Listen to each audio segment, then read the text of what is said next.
Pues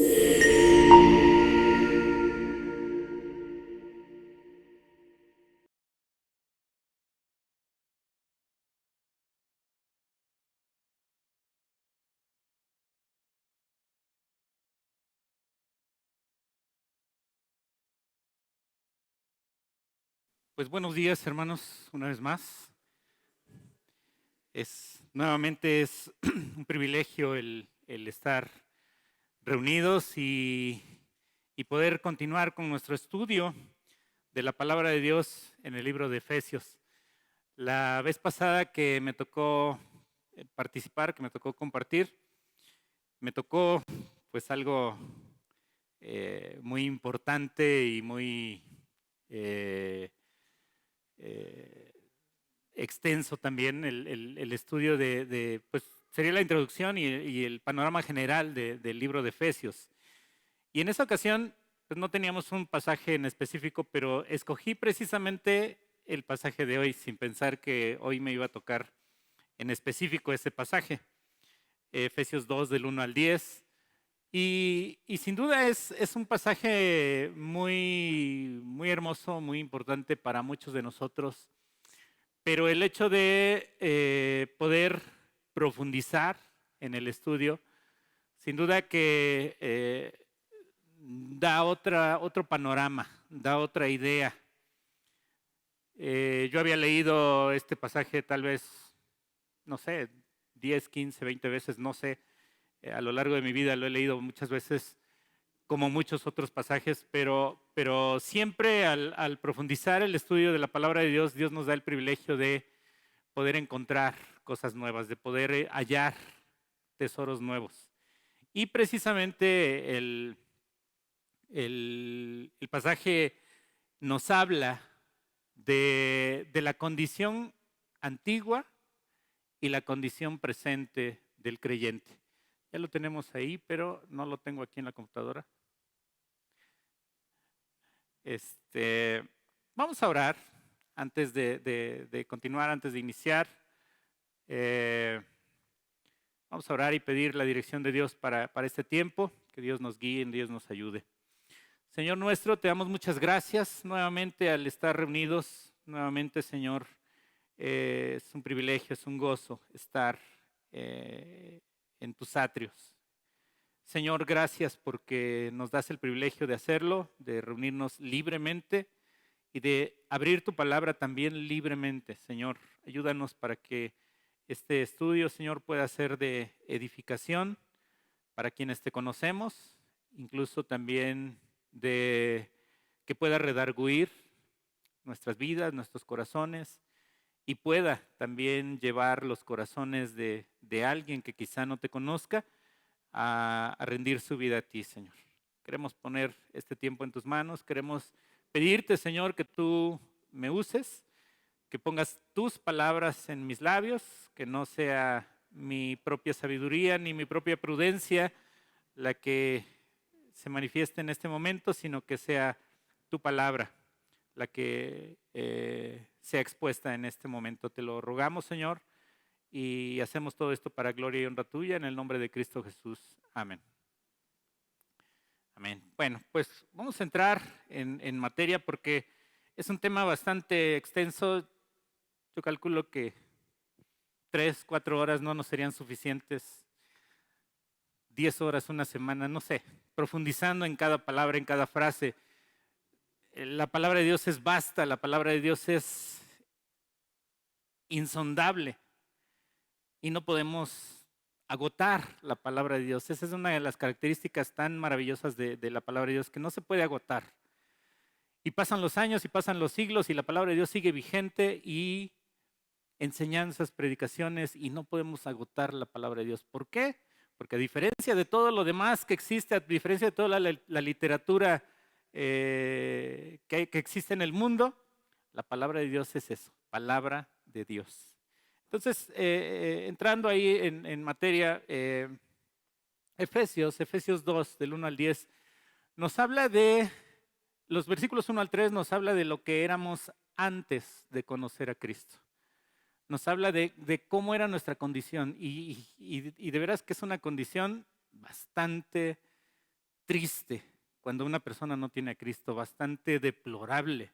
Es una condición bastante fuerte pensar en ello. Nos habla también los versículos 4 al 6 y los versículos 8 al 9. Nos habla de lo que somos ahora que conocemos a Cristo. Ahora que conocemos a Cristo, qué privilegios tenemos y qué posición tenemos en Cristo.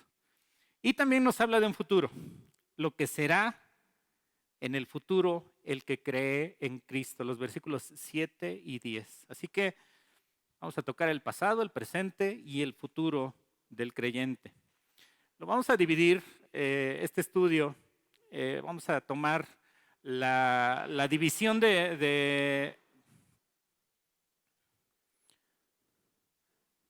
pone un poquito borroso aquí, no lo alcanzo a ver aquí en la computadora. La división de temas, ahí sí está bien, ok. La división de temas que tomé es de puntos más bien, que tomé, es la división que hace John MacArthur en su estudio de este pasaje, así que voy a tomar esa división. John MacArthur pone 6 puntos aquí en este pasaje. Versículos 1 al 3 dice, bueno, son 6 aspectos de la salvación. Versículos 1 al 3 es el primer aspecto, que la salvación es del pecado, ¿sí? ¿De qué nos salva Dios? Del pecado. Entonces, es algo muy básico, pero muy real. La salvación es del pecado, versículos 1 al 3, y de hecho es el punto que nos va a llevar un poquito más de mayor tiempo. Espero que le pueda yo imprimir velocidad, pero al mismo tiempo poder extraer lo que Dios quiere mostrarnos en esta hora. Segundo punto, la salvación es por amor, versículo 4. Tercer punto, la salvación es para entrar en la vida, versículo 5. Cuarto punto, la salvación es con un propósito, versículos 6 y 7. Quinto punto, la salvación es por medio de la fe, versículos 8 y 9. Y por último, la salvación es para buenas obras. Entonces, 6 aspectos que podemos encontrar en este pasaje acerca de lo que es la salvación que Dios nos da. Y por eso el título que ponía. ¿Sí se acuerdan? ¿Lo leyeron hace un momento? Un gran Salvador, una gran salvación. Y espero que al poder ver estos aspectos de la salvación que Dios nos da, no solamente podemos estar agradecidos por la clase de salvación que Dios nos ha dado, sino por la clase de Salvador que nos da esta salvación. Y creo que ese es el punto siempre de la iglesia. Ese debe ser el punto de nosotros en la iglesia, de dar gloria al Salvador. Gloria al que hizo todas las cosas, gloria al que pensó todas estas cosas, diseñó este plan de salvación y lo hizo, lo llevó a cabo para bendición de todos nosotros. Así que vamos con el primer punto. La salvación es del pecado y lo voy a leer, versículos 1 al 3 dice, y Él os dio vida a vosotros cuando estabais muertos, y recordemos que aquí está hablando de nuestra condición anterior a conocer a Cristo, nuestro pasado. Dice, Él os dio vida a vosotros cuando estabais muertos en vuestros delitos y pecados, en los cuales anduvisteis en otro tiempo, siguiendo la corriente de este mundo, conforme al príncipe de la potestad del aire, el espíritu que ahora opera en los hijos de desobediencia, entre los cuales también todos nosotros vivimos en otro tiempo, en los deseos de nuestra carne, dice, haciendo la voluntad de la carne y de los pensamientos, y éramos por naturaleza hijos de ira, lo mismo que los demás. El apóstol Pablo está hablando aquí en pasado, y espero que para todos nosotros, precisamente estas cosas que narra el apóstol Pablo, hayan quedado en nuestro pasado, hayan quedado en nuestra vida anterior. ¿Sí se ve la letra?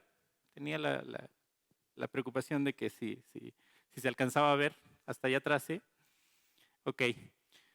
Pues la Biblia nos enseña, y hay algo que resalta aquí, por eso puse esta palabra en azul, la palabra muertos. Dice que Él os dio vida a vosotros cuando estabais, ¿qué?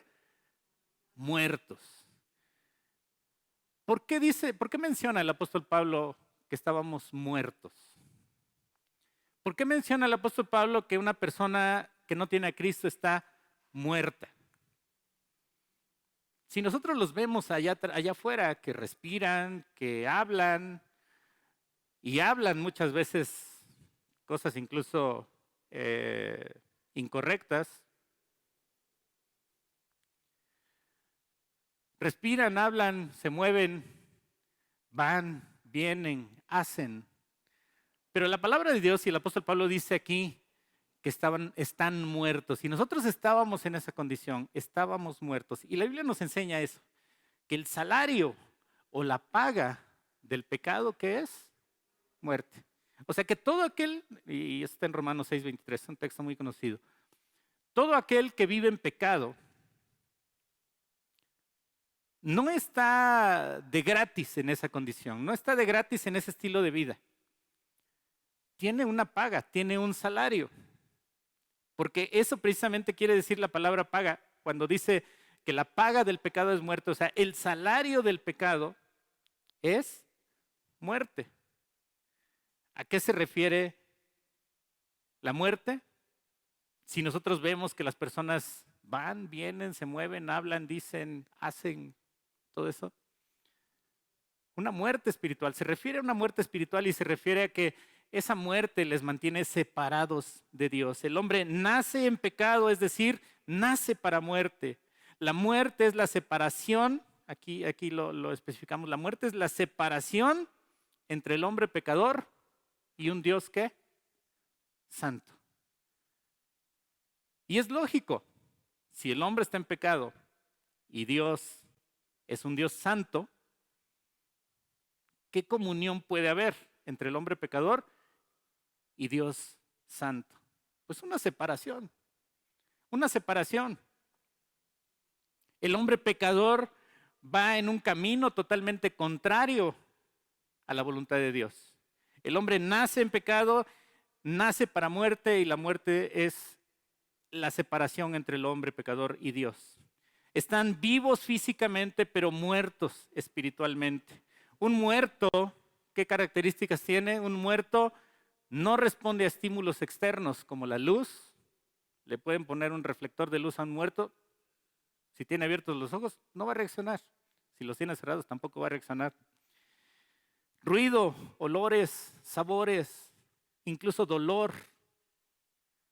Un muerto no reacciona a ningún estímulo externo, queremos estimular sus sentidos y ninguno de sus 5 sentidos va a reaccionar ante lo que nosotros pongamos delante de un muerto.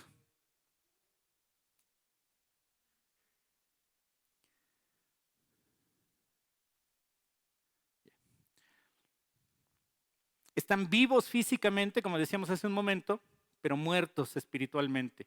Y eso éramos nosotros, así estábamos nosotros. Cuando Jesús llamó a cierto hombre a seguirle, es en Mateo 18, 21 y 22, si quieren, solo anoten la cita como dato, lo checamos en casa. Dice, cuando Jesús llamó a cierto hombre a seguirle, el hombre pidió primero poder ir a enterrar a su padre. Jesús le respondió, sígueme, sígueme y deja que los muertos entierren a sus muertos. ¿Recuerdan ese pasaje? ¿Sí? ¿A qué se refería el Señor Jesús? ¿Cómo un muerto va a enterrar a otro muerto? Si un muerto no se puede mover, si un muerto no puede hablar, no puede hacer nada, ¿cómo va a enterrar a otro muerto? Se refería precisamente a esto, a que los muertos espiritualmente viven allá en el mundo, viven allá en su forma de vivir. Y eso de vivir, pues entre comillas, y viven pues totalmente alejados de Dios y totalmente ajenos a la voluntad de Dios y a la presencia de Dios. Y el Señor Jesús le dice a esta persona que le quería seguir, si tú me vas a seguir, sígueme.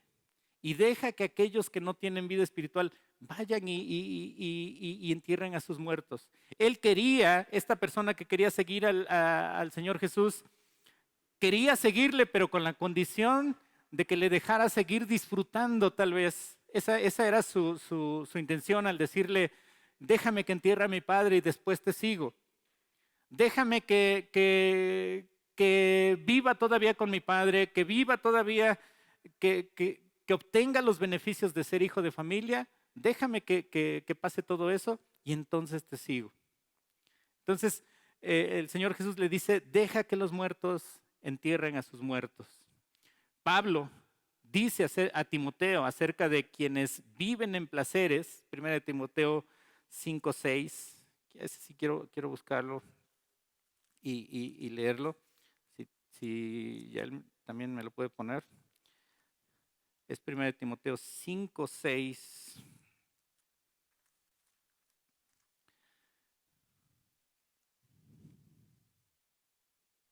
Dice aquí, ya estoy en el 6, aquí está. Dice, pero la que se entrega a los placeres, está hablando ahí de mujeres que se entregan a los placeres. Dice, pero la que se entrega a los placeres, ¿cuál es su característica? Viviendo está muerta. Una persona que se entrega a los placeres de este mundo, viviendo está muerta. Y hemos escuchado frecuentemente las personas de este mundo dicen, yo voy a disfrutar la vida, yo voy a subir, bajar, disfrutar mi juventud, disfrutar que tengo fuerzas, disfrutar que estoy sano, disfrutar. ¿Qué dice la palabra de Dios de esas personas que se entregan a los placeres? Que viviendo están muertos. Viviendo están muertos. ¿Por qué? Porque espiritualmente están separados, alejados totalmente de la voluntad de Dios. Así que esta era nuestra condición. Estábamos muertos. ¿Muertos en qué? Dice la Biblia. Nuestros delitos y pecados. Pablo usa la palabra paraptoma en idioma griego para referirse a la palabra delitos y significa resbalar, caer, tropezar, desviarse e ir en dirección errada, ir en dirección equivocada. Es la palabra paraptoma para referirse a delitos, para referirse a pecados. Se usa en la Biblia la palabra hamartía, que es errar el blanco, y es cuando una persona que usa el arco y la flecha no le da al blanco. Se refería a eso. Otro significado es falla u omisión de alguna meta o propósito. Ese es el significado de las palabras delitos y pecados. En el sentido espiritual, vivir en delitos y pecados es ignorar o incumplir la norma de santidad de Dios. Ignorar o incumplir la norma de santidad de Dios. El hombre no vive de acuerdo a Dios, rechaza a Dios, no le da gloria a Dios, rechaza la gloria de Dios. ¿Qué se espera de un hombre que rechaza a Dios, que no vive conforme a los designios de Dios, que no quiere glorificar a Dios, que no quiere escuchar a Dios? Como consecuencia, ¿qué dice Romanos 3:23? Están destituidos de la gloria de Dios. Y no es que Dios esté tomando ahí una actitud de represalias contra el pecador. Obviamente que lo puede hacer y lo hace. Pero el mismo hombre es quien pone esa separación entre él y Dios. Si el hombre vive en rebeldía, si el hombre vive alejado de Dios, si el hombre no quiere escuchar a Dios, si el hombre no quiere obedecer a Dios, si el hombre no quiere vivir conforme a la voluntad de Dios, ¿qué es lo que es lógico? No quiere vivir en la presencia de Dios. El hombre no quiere disfrutar de la gloria de Dios. Entonces, por cuanto todos pecaron, toma sentido este versículo, por cuanto todos pecaron, dice, están destituidos. Y no solamente por parte de Dios, sino por parte propia del ser humano, del pecador. Delitos y pecados se refiere al reino o la esfera donde el pecador existe.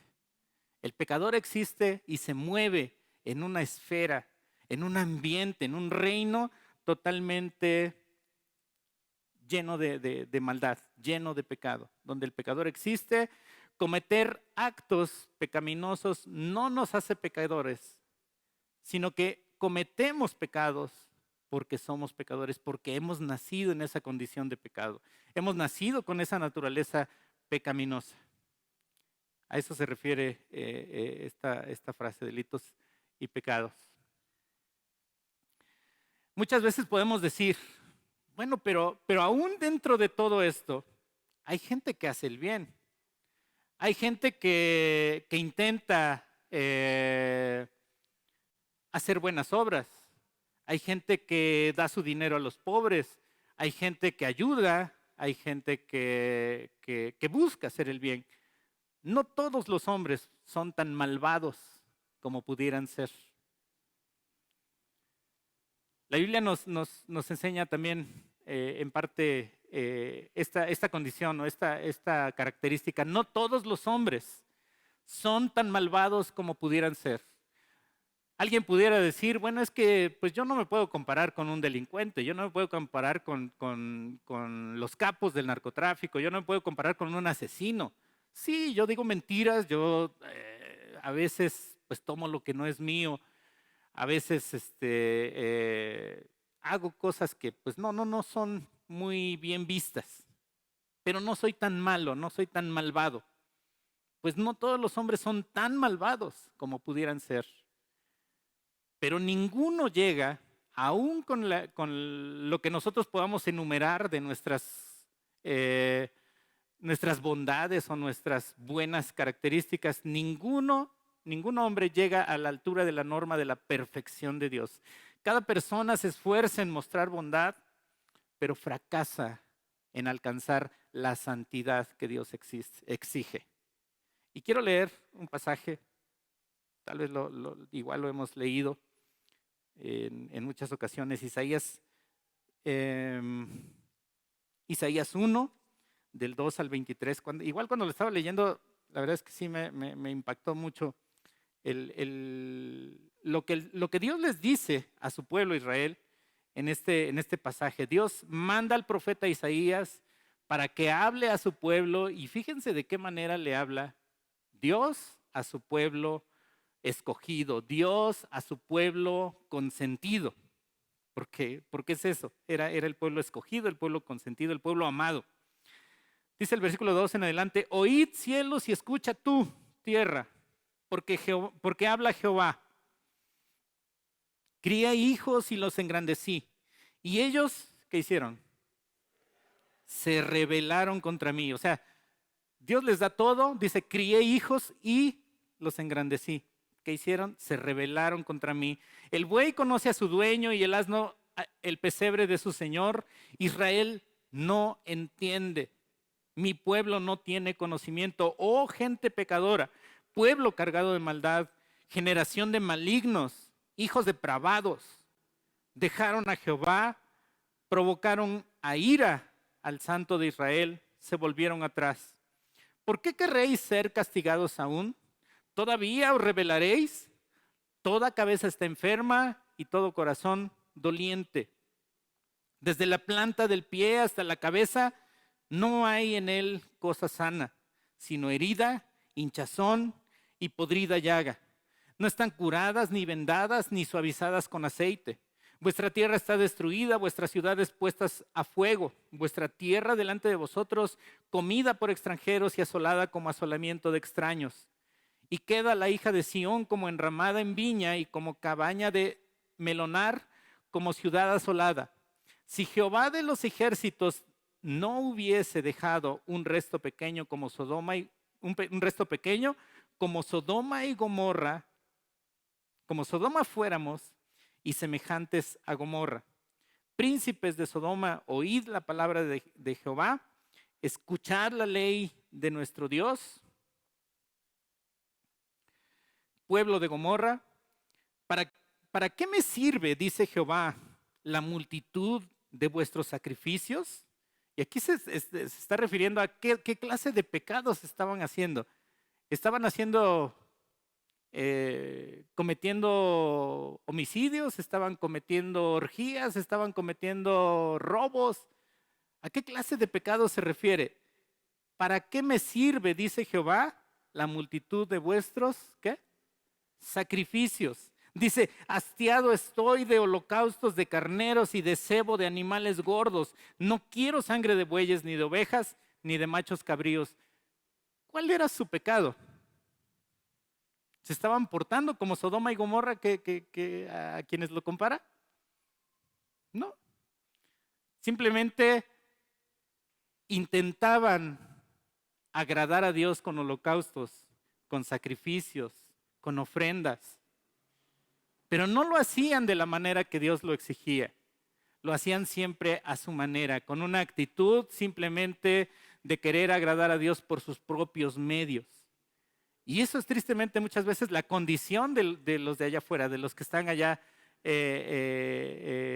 perdidos sin Cristo. Podemos pensar en muchos de ellos que quieren agradar a Dios, que hacen sacrificios, que hacen ofrendas supuestamente a Dios, hacen penitencias, pero no es lo que Dios demanda. ¿Y qué dice Dios de eso? Hastiado estoy, les decía a Israel, hastiado estoy de holocaustos, de carneros, de cebo de animales gordos. No quiero sangre de bueyes, ni de ovejas, ni de machos cabríos. ¿Quién demanda esto de vuestras manos? Cuando venís a presentaros delante de mí para hollar mis atrios.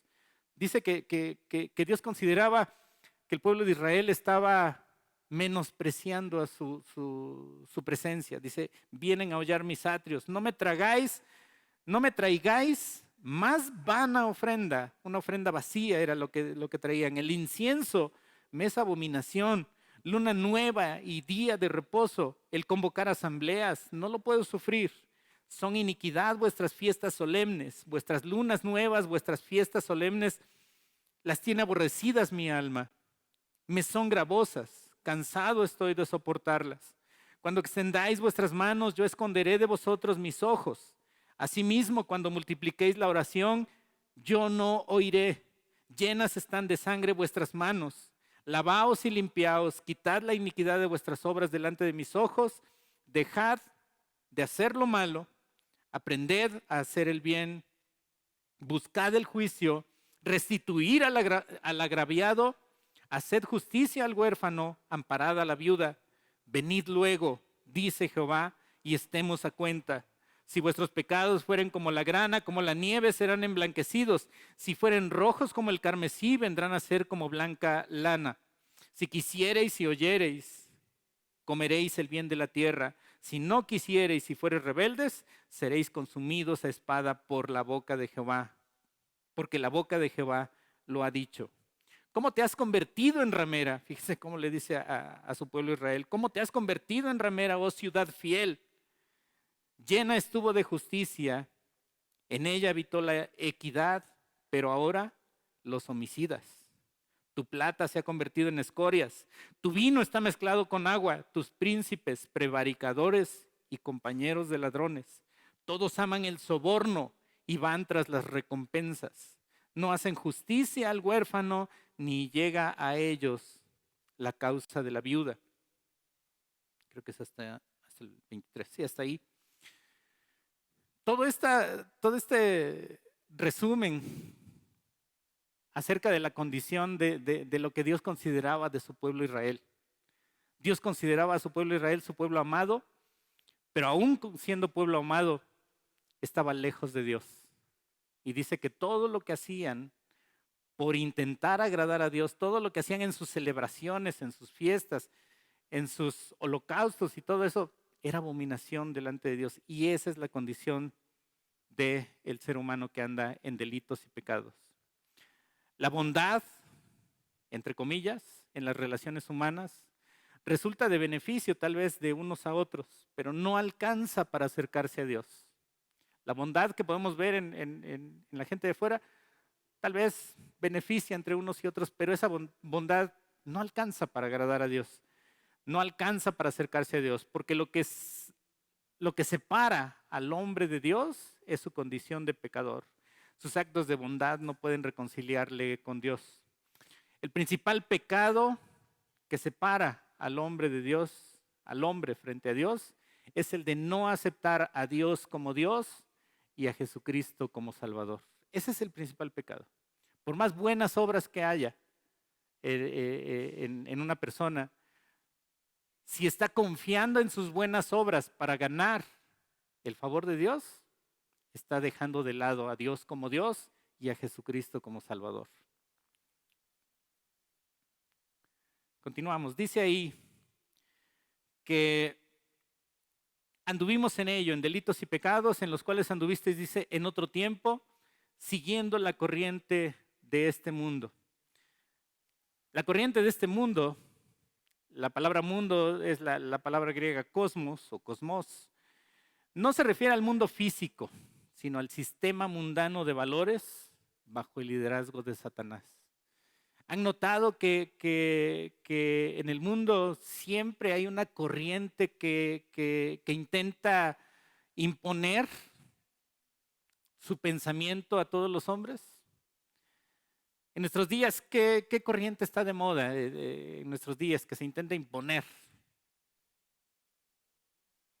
Hay muchas, pero hay alguna en especial, por ejemplo, la ideología de género, ¿no? Y es una corriente que el mundo, que Satanás intenta imponer y que el mundo intenta adoptar, y todo esto indica que el mundo está bajo la influencia de Satanás, bajo el engaño de Satanás. A eso es a lo que Pablo se refiere con la corriente de este mundo. Y dice que nosotros cuando estábamos sin Cristo, andábamos en esa corriente. La corriente de este mundo es la manera de pensar impuesta por Satanás para desviar la mente y el corazón humano lejos de Dios. Todas esas ideologías, lo único que quieren lograr es que nosotros nos alejemos de la palabra de Dios, de la voluntad de Dios, de los mandamientos de Dios. Lo que intentan imponer esas ideologías, esos pensamientos, esas filosofías, lo que intentan exponer es que Dios está equivocado, Dios es anticuado. Lo de hoy es ser inclusivos, lo de hoy es aceptarte como te percibas, lo de hoy es dejar atrás el machismo, el patriarcado y todo eso. Todas esas ideologías intentan hacer ver que la palabra de Dios es anticuada y que la palabra de Dios está equivocada, pasada de moda. La corriente de este mundo intenta imponer una ideología impuesta por Satanás para desviar la mente y el corazón humano lejos de Dios. El príncipe de la potestad del aire, cuando habla del príncipe de la potestad del aire, siguiendo la corriente de este mundo, dice conforme al príncipe de la potestad del aire, se refiere a Satanás. El príncipe de la potestad del aire es Satanás. Y Satanás señorea a esas huestes espirituales de maldad en las regiones celestes. Él y sus huestes dominan, presionan, controlan a toda aquella persona que no es salva. Muchas veces sin darnos cuenta, caemos bajo la influencia de Satanás. Satanás y sus huestes controlan, presionan, dominan a todas las personas que no son salvas. Y esto lo hacen a través de tres principales elementos. Los tres elementos que caracterizan el sistema actual son el humanismo. El humanismo lo que hace es colocar al hombre por encima de todo. El hombre es autosuficiente, el hombre es lo más importante, el hombre es lo principal en todo el mundo. A eso se refiere el humanismo, colocando al hombre por encima de todo. Otra característica de la corriente de este mundo es exaltar el materialismo. Lo material es lo único importante. Lo material, si no tienes algo material, eres un fracaso. Si no tienes algo visible, algo palpable, algo que puedas usar y de lo que puedas gloriarte, no tiene sentido tu vida. El materialismo, entonces, atribuir un valor excesivo a las cosas físicas. Y otro elemento de la corriente de este mundo, con lo cual arrastra a los seres humanos, es el sexo ilícito. Toda perversión sexual indulgente con todos los apetitos de la carne. Esas son las tres principales, no digo que no haya más, son las tres principales armas de la corriente de este mundo para desviar la atención de Dios: el humanismo, el materialismo y la perversión sexual. Esto éramos, dice muchos de nosotros.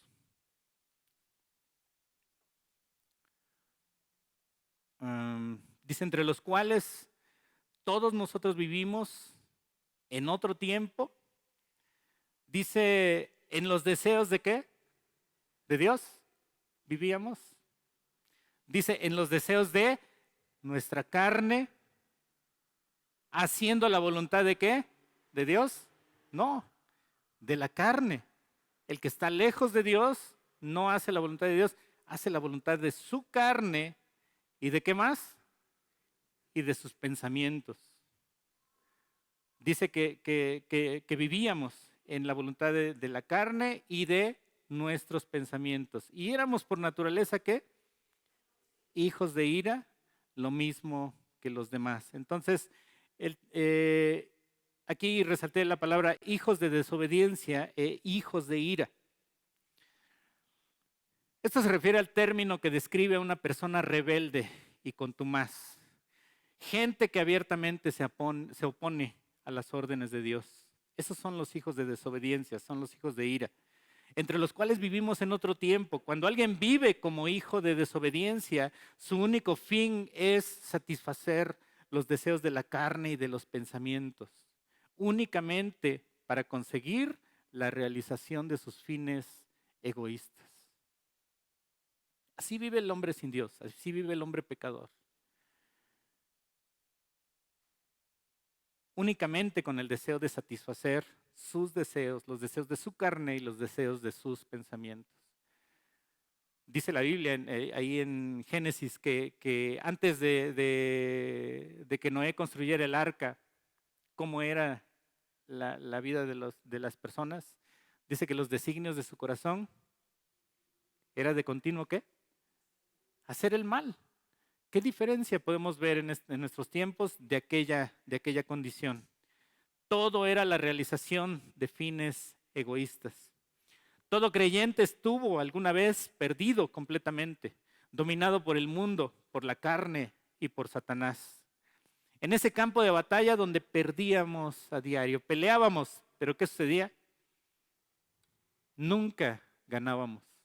¿Por qué? Porque peleábamos en nuestras fuerzas, porque no teníamos la fuerza de Dios para luchar contra Satanás, contra el mundo y contra nuestra carne. Quienes no han recibido salvación por medio de Jesucristo son por naturaleza, como dice aquí, y éramos nosotros en el pasado, hijos de ira. Hijos de ira, y como hijos de ira éramos nosotros objeto del juicio condenatorio de Dios. Viviendo en pecado, viviendo en delitos y pecados, viviendo como hijos de desobediencia, viviendo como rebeldes, como personas contumaces, éramos objeto del juicio condenatorio de Dios. Hasta aquí la condición de un pecador. Hasta aquí, como les decía, es posible abundar muchísimo más, pero hasta aquí podemos ver cómo es de deplorable la condición de una persona que se encuentra sin Cristo, sin Dios, alejado de Dios, muerto espiritualmente, muerto, insensible a la palabra de Dios. Por eso es que cuando a veces compartimos la palabra de Dios y tratamos tal vez de que sea muy clara la forma en que compartimos la palabra de Dios y la persona no nos entiende, ¿por qué creen que sea? Por esta condición de muerte espiritual. Están insensibles, no les funcionan los oídos para las cosas espirituales, no les funciona la vista, no les funciona nada. Es una condición totalmente deplorable. ¿Qué dice nuestro pasaje? Versículo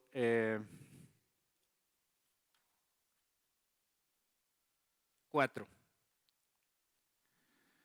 Pero Dios, y ahí la palabra pero. O sea, ya pasamos de esto tan triste de analizar la condición del no creyente a un pero. Dice, pero Dios, ¿cuál es la característica de Dios? Que es rico en misericordia y que tiene un gran amor. Pero Dios, que es rico en misericordia, por su gran amor con que nos amó. Cuando dice la palabra de Dios que Él es rico en misericordia, quiere decir que su misericordia es abundante. Su misericordia es sin medida. Su misericordia es ilimitada. El problema con la reconciliación, entonces, si Dios es rico en misericordia, el problema con la reconciliación no está de parte de Dios. No es que Dios no tenga suficiente misericordia, no es que Dios no tenga suficiente amor para perdonarme. No podemos decir, es que he vivido tan mal que la misericordia de Dios no creo que alcance para perdonarme. La Biblia dice que Dios es rico ¿en qué? En misericordia. Su misericordia entonces es abundante, sin medida, ilimitada. El problema entonces con la reconciliación no está del lado del Señor. Él tiene la iniciativa para suministrar el poder para la salvación de los seres humanos. La salvación es para la gloria de Dios y con la motivación y el poder del gran amor de Dios. Dios de manera intrínseca, a lo mejor no conocemos el significado de la palabra intrínseca, a mí es palabra un poco nueva, un tanto nueva, pero Dios de manera intrínseca, o sea que de manera natural, es bondadoso, es misericordioso y es amoroso. Dios de manera natural tiene estas características, es bondadoso, misericordioso y amoroso. Dios en su amor extiende su mano a seres viles. Todos esos que ya vimos, que ya describimos en los primeros 3 versículos, Dios en su amor extiende su mano a esos seres viles, llenos de pecado, seres rebeldes, seres depravados, seres apáticos y condenados. Dios extiende su mano porque es rico en misericordia y porque tiene un gran amor. Dios ha sido ofendido en gran manera con el pecado del hombre. Sin embargo, aun siendo la parte ofendida, nos ofrece el perdón. ¿Cuándo han visto que una parte ofendida busque la reconciliación? Cuando a nosotros nos ofenden, tristemente decimos, no, que venga y que se humille y que venga y que entienda primero y yo no me voy a rebajar a su nivel. Pero Dios, aun siendo la parte ofendida y ofendida en gran manera con el pecado del hombre, dice, aun siendo ofendido, nos ofrece perdón y reconciliación. No solo nos amó lo suficiente para perdonar a los ofensores, sino dice que nos amó, como dice Juan 3:16, de tal manera. O sea, no solamente perdonó así nada más, sin nada de por medio, nos amó de tal manera que ¿qué?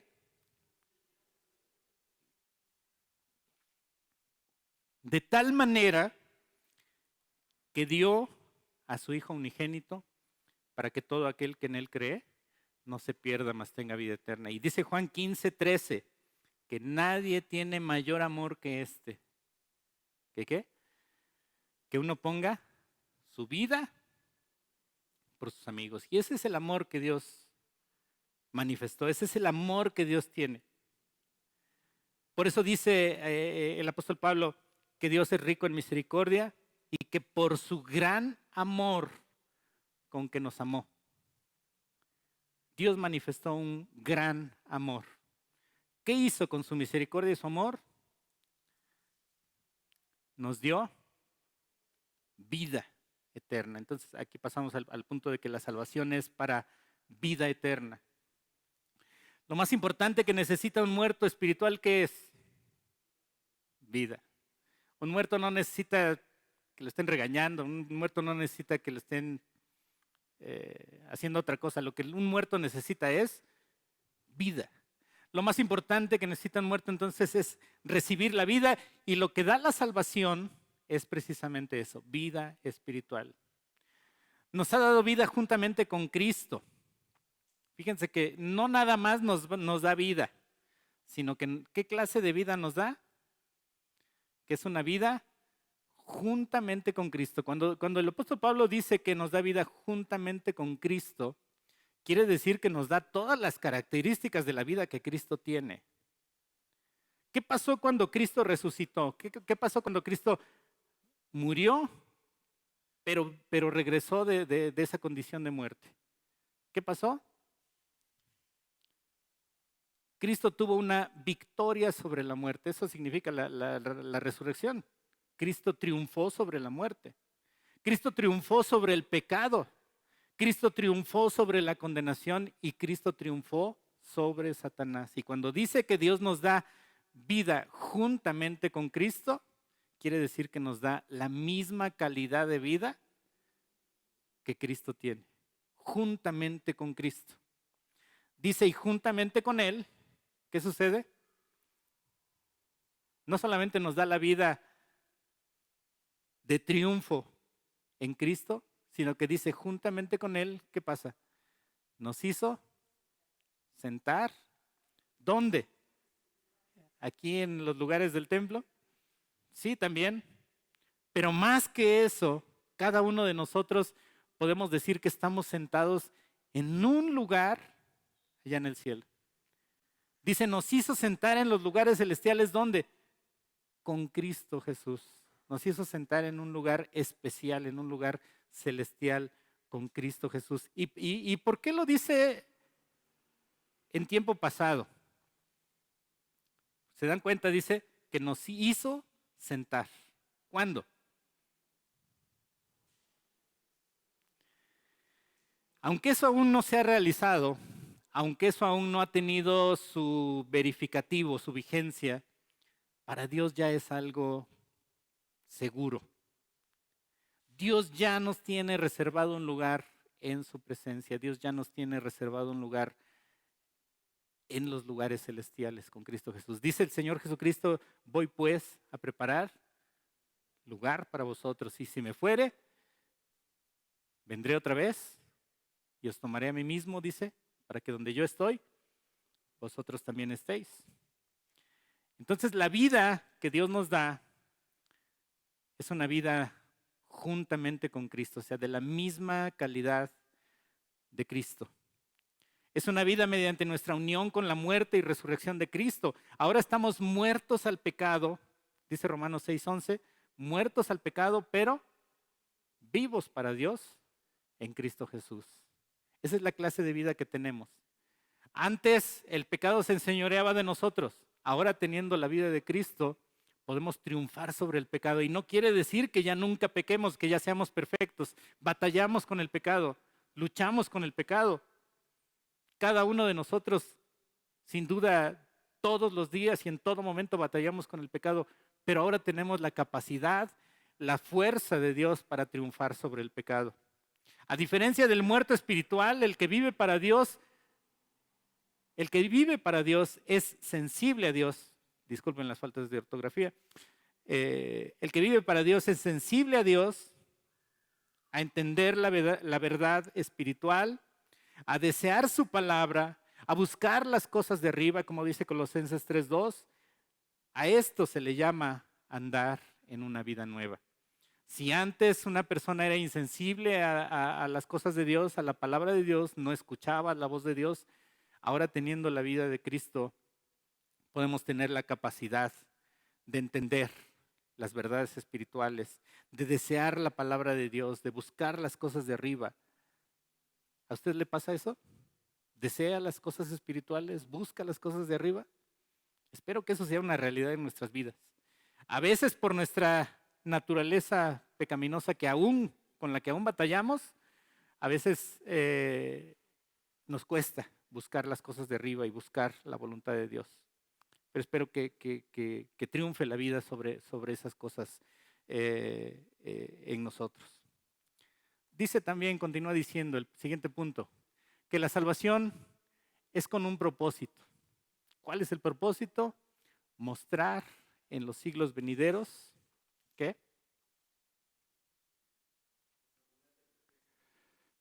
Okay.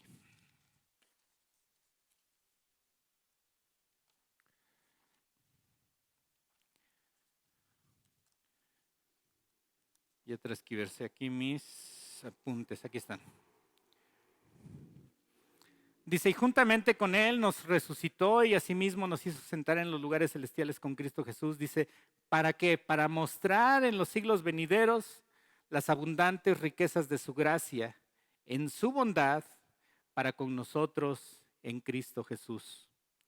El resultado más inmediato de la salvación es que no solo tenemos vida con Cristo, sino que también disfrutamos su exaltación y somos partícipes de su gloria, ya que nos ha hecho sentar en los lugares celestiales con Cristo al habernos trasladado al reino de su amado Hijo, como dice Colosenses 1:13. Al estar sentados con Cristo, ya no estamos bajo la influencia maligna del pecado. Nos ha retirado de la vida pecaminosa para tener una vida en la esfera espiritual donde Cristo gobierna. Ahora somos nosotros un instrumento para que Dios muestre las abundantes riquezas de su gracia. Una vida que antes no tenía valor, una vida que antes no tenía sentido, una vida que antes no tenía ninguna cosa buena, eso éramos nosotros. Al estar sentados con Cristo, dice que ya no estamos bajo la influencia maligna del pecado. Nos ha retirado de la vida pecaminosa para tener una nueva vida en la esfera espiritual que Cristo gobierna. Dios quiere mostrar con nuestra vida, con lo que hizo, con lo que ha hecho en nosotros y está haciendo en nosotros, Dios quiere mostrar en los siglos venideros cómo, siendo aún Dios, siendo Dios justo, Dios eterno, Dios santo, elaboró y ejecutó un perfecto plan para la salvación de aquel que no lo merece. Siguiente punto, dice que la salvación es por medio de la fe.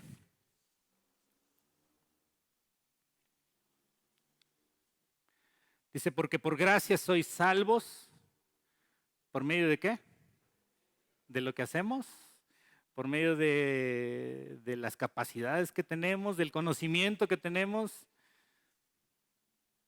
Por gracia, dice, sois salvos por medio de la fe, y esto no de vosotros, pues es don de Dios, no por obras, para que nadie se gloríe.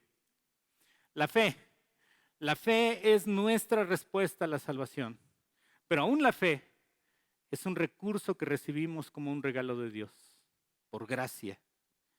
Pablo hace énfasis en que hasta la fe es ajena a las capacidades del ser humano si no es suministrada por Dios.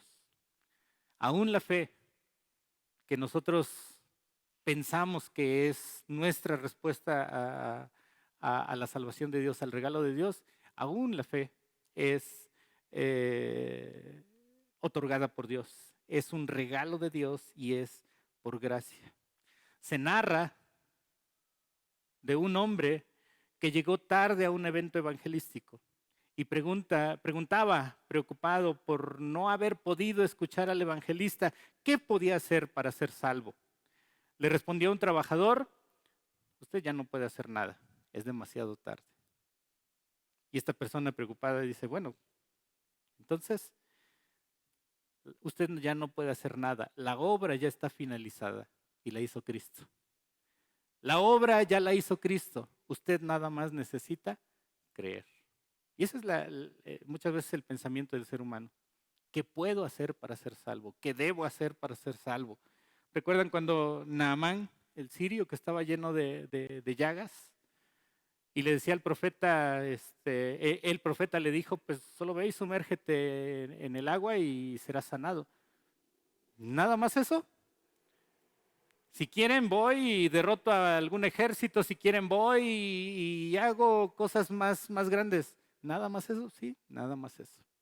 Y es lo mismo que se nos ofrece a nosotros. Toda la obra de salvación ya la hizo Cristo. Ya vivió una vida perfecta y ya no, obviamente ya no nos es posible a nosotros vivir una vida perfecta, porque ya tenemos mucho pecado. El pecador ya no necesita resarcir todo ese daño, porque ya todo ese daño lo cargó Cristo. La obra ya la finalizó Cristo y a nosotros nada más nos da la oportunidad de que obtengamos el regalo de la salvación por medio de la gracia, y esto es por medio de fe. Y por eso cantábamos hace un momento, siendo yo un gran pecador, extraviado en el error, incapaz, dice, fui, ¿de qué? Incapaz fui de curar, de quitar. Dice, la culpa que cargaba mi corazón. Pero fue tu gracia que me ha traído aquí, fue tu gracia la que me salvó, fue tu gracia la que de muerte me llevó, dice el canto, a vivir para tu gloria, oh Señor. La obra ya está finalizada y solo necesitamos creer en Cristo. El esfuerzo humano no tiene que ver con la obtención de la salvación. Esto es así para que nadie sienta orgullo propio, para que nadie le quite el mérito a Dios. Dice, es así para que nadie se jacte, para que nadie se llene de orgullo. Es por fe, para que sea también por gracia. La gracia y la fe van juntas. La fe es creer que ya Cristo hizo todo y aceptarlo. Creer que ya Cristo pagó por nuestros pecados y que ese pago lo aplique a mi vida. Aunque Cristo haya hecho el pago allá, pero si yo no lo acepto aquí, yo no acepto que ese pago aplique a mi vida, yo sigo siendo perdido. Él nos da un regalo que no merecemos, eso significa la palabra gracia. Nos da un regalo que no merecemos y simplemente lo que tenemos que hacer es aceptarlo por fe. Entonces el esfuerzo humano aquí no tiene cabida, no tiene que ver con la obtención de la salvación, y esto es para que nadie se gloríe. Por último, el último punto, dice que la salvación es para buenas obras. Dice anteriormente, aquí vimos que dice que no es por obras para que nadie se gloríe, pero ¿qué más? Dice que sí es para buenas obras. Dice los versículos 8 y 9, perdón, es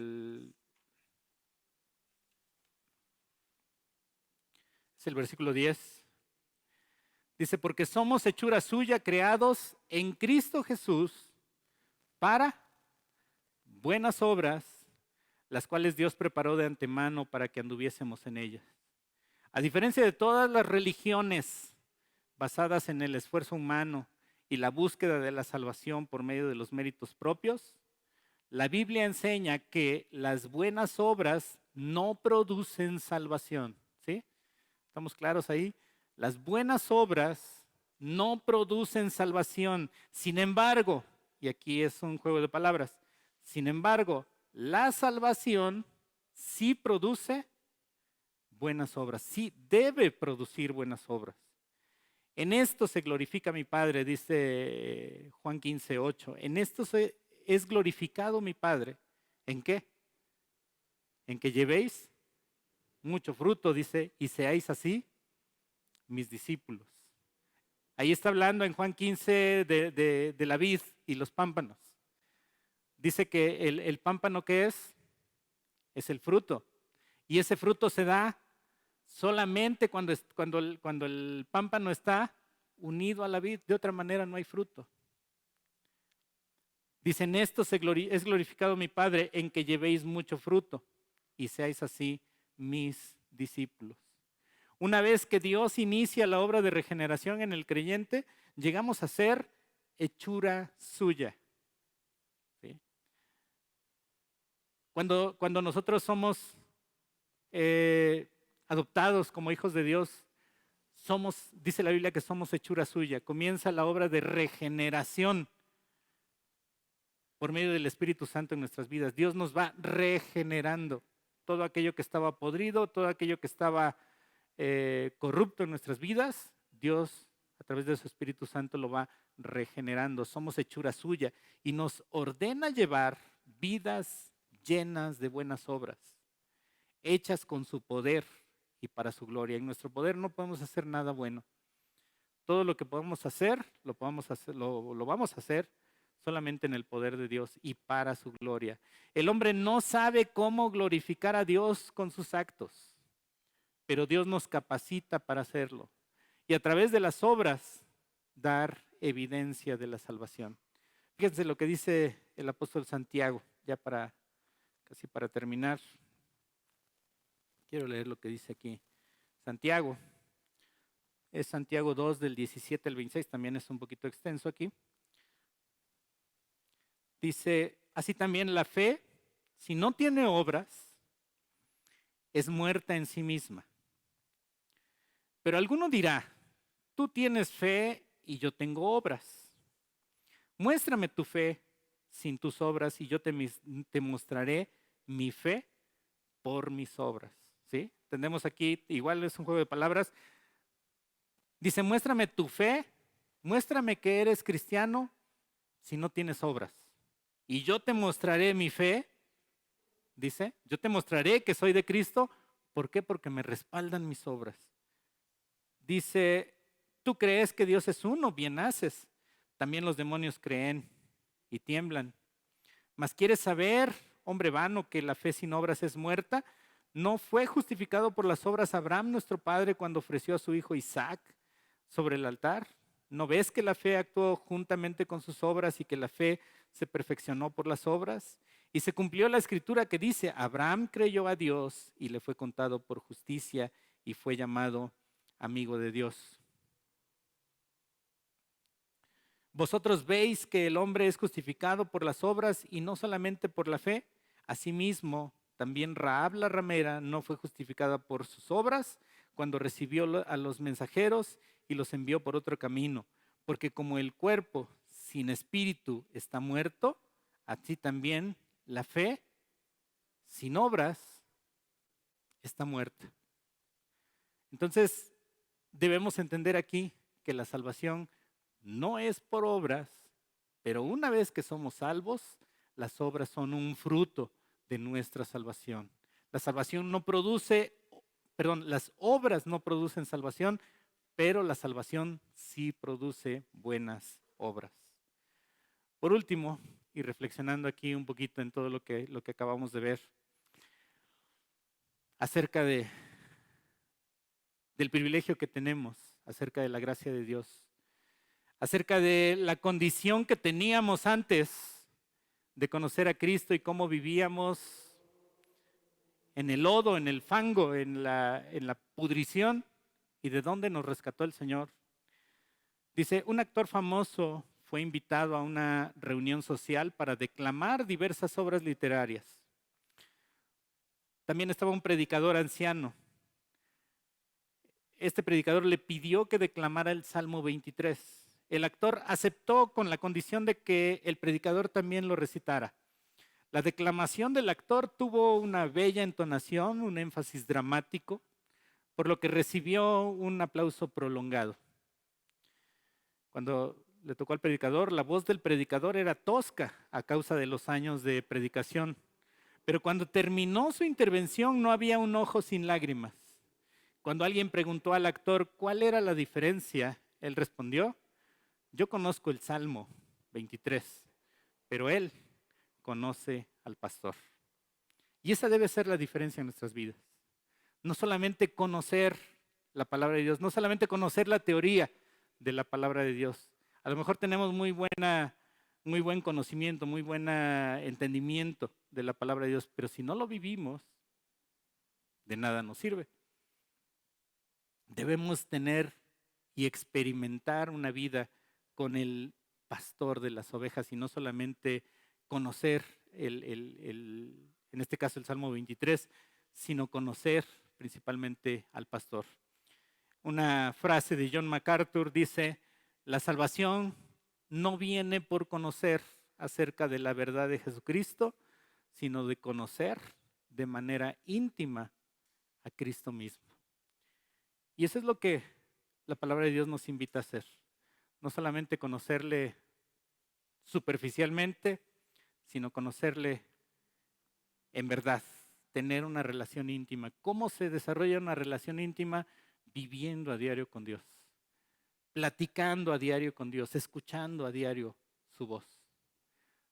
Y dice la palabra de Dios: si oyeres hoy su voz, no endurezcáis vuestros corazones. Hoy está al alcance el ofrecimiento de Dios de perdón de tus pecados, de sacarnos, si tú aún vives en tus pecados, de sacarte de esa condición de muerte espiritual, de esa muerte pecaminosa, de esa muerte eterna que nos separa de Dios. Hoy está vigente todavía el perdón de Dios. Si oyeres hoy su voz, no endurezcáis vuestro corazón. Vamos a orar. Señor, te damos muchas gracias en esta hora por darnos tu bendición, tu privilegio de estar delante de ti y de escudriñar tu palabra. Te agradecemos porque nos muestras la condición tan deplorable en la que vivíamos en el pasado, pero también la posición de privilegio que tenemos ya el día de hoy que vivimos en Cristo, y cómo por gracia, por tu grande amor y por tu grande misericordia nos has trasladado al reino de tu amado Hijo. Gracias, Señor, porque esa gracia también se manifestará en los siglos venideros y mostrarás en nuestras vidas las abundantes riquezas de tu gracia. Gracias, Señor, porque así es. Gracias, Dios, porque lo hiciste por nosotros. Te agradecemos, te honramos, te damos a ti toda la gloria y toda la honra en Cristo Jesús. Amén. Que Dios les bendiga.